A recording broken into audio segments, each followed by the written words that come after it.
हर गौरी गणेशाय नमः। आज हम चर्चा करेंगे प्रभु श्री राम जी के अवतार के एक अन्य कारण का। जैसा कि हम आपको पहले पूर्व में कुछ कारण बता चुके हैं, क्योंकि ये कई कल्पों की कथा है, अलग अलग युग की कथा है और अलग अलग युग में प्रभु ने अलग अलग लीलाएं की हैं, इसलिए बड़ा विस्तार से है। लेकिन जो कुछ उपलब्ध हो पाया है उसके अनुसार मैं ये कह सकता हूँ कि ये कथा प्रारंभ होती है सृष्टि के प्रथम स्त्री और पुरुष से लेकर के, जिनका नाम था मनु और उनकी पत्नी का नाम था शत्रुपा। वहीं से सृष्टि का प्रारंभ माना जाता है और वो अपने आप में स्वयं में प्रकट थे, इसलिए उनको स्वयंभू कहा जाता है। और उनके एक पुत्र थे, बड़े वाले पुत्र का नाम था उत्तानपाद और छोटे पुत्र का नाम था प्रियव्रत। जैसा कि शायद आप जानते हो कि उत्तानपाद का पुत्र था ध्रुव, जो कि बड़े प्रसिद्ध हुए। और जहाँ तक दूसरे बेटे की बात है, उनकी एक पुत्री थी जिसका नाम था देवहूति। और देवहूति का विवाह कर्दम ऋषि से हुआ और उसके बाद उनकी संतान हुई कपिल मुनि। तो ये बड़ा ऐसा परिवार था कि जो कि बड़ा प्रसिद्ध रहा और कपिल मुनि सांख्य शास्त्र में प्रसिद्ध थे और ये मौलिक थे, यहीं से सांख्य शास्त्र प्रारंभ हुआ है। अब बात आती है मनु और शत्रुपा जी की।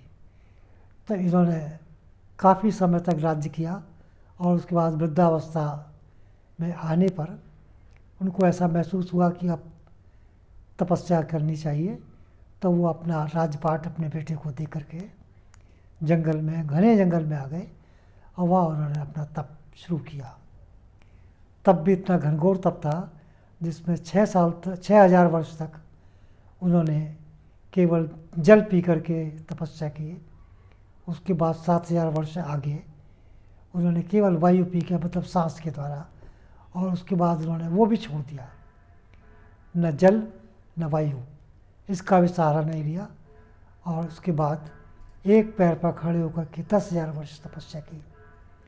बीच में इंद्र से लेकर के अन्य देवताओं का भी ये दुर्लभ चीज़ थी कि इतनी बड़ी घनघोर तपस्या आखिर किस लिए।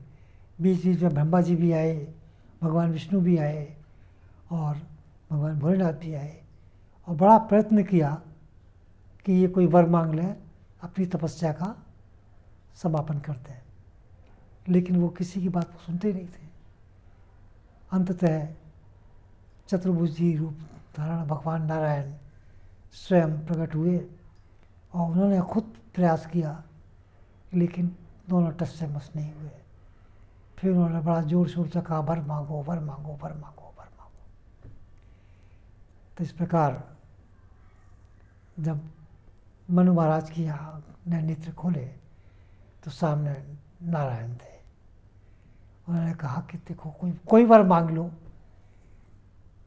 तो इस पर उन्होंने यही कहा कि मुझे तो कोई वर मांगना आता ही नहीं, ना मुझे कुछ आवश्यकता है।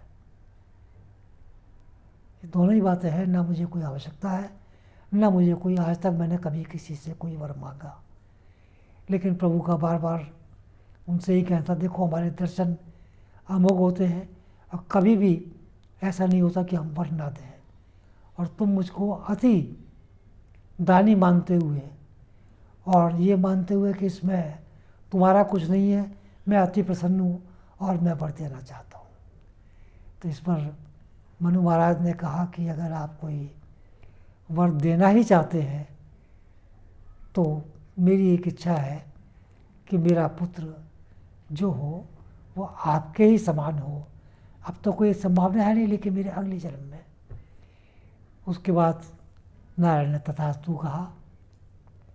फिर उनकी पत्नी से पूछा कि आप कोई वर मांग लीजिए। तो पत्नी ने उनका कहा, देखिए आपके दर्शन, इससे बड़ा वर मुझे क्या चाहिए। आप स्वयं सन्मुख खड़े हुए हैं और जहाँ तक भक्ति का फल क्या बात है, भक्ति भी हमने की है और फल साक्षात नारायण आप देने को तैयार हैं, लेकिन मुझे चाहिए क्या? कुछ नहीं चाहिए। तो उन्होंने कहा नहीं आपको मांगना पड़ेगा। तो इस पर उन्होंने कहा देखिए प्रभु, ये मेरे जो चतुर्पति हैं, इन्होंने जो मांग लिया वही काफ़ी है, और मैं ये चाहती हूँ कि अगले जन्म में या हर जन्म में मैं इनकी ही पत्नी के रूप में प्रकट हो जाऊँ। बाकी इनके होते हुए मुझे कोई और चीज़ की आवश्यकता नहीं है। तो नारायण ने कहा ठीक है, हम तुम्हारी प्रार्थना से बड़े प्रसन्न हैं।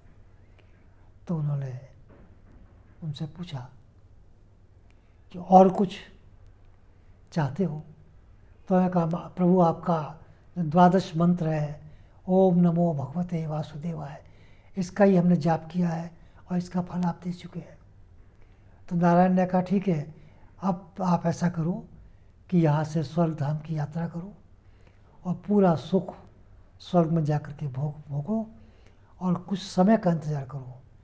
कुछ समय के बाद में मैं ही तुम्हारे पुत्र रूप में आऊँगा, क्योंकि मेरे समान कोई और है ही नहीं। तुमने मेरे समान पुत्र की प्राप्ति की इच्छा जाहिर की है, तो मैं ही आऊँगा जब तुम त्रेता में जाकर के कौशल्या और दशरथ के अवतार में अवतरित होंगे या आप लोग जन्म लेंगे। उस समय में चतुर्भुज रूप मेरा जो है उसके 4 अंशों में विभाजित होकर के मैं आपका पुत्र के रूप में उपस्थित हो जाऊंगा। और मेरी इच्छा यही होगी कि जैसी आपकी इच्छा है मुझे भी अपने माँ बाप का प्यार मिल सके। इन्हीं शब्दों के साथ आज की लीला समाप्त होती है। आगे की चर्चा आगे होगी। धन्यवाद।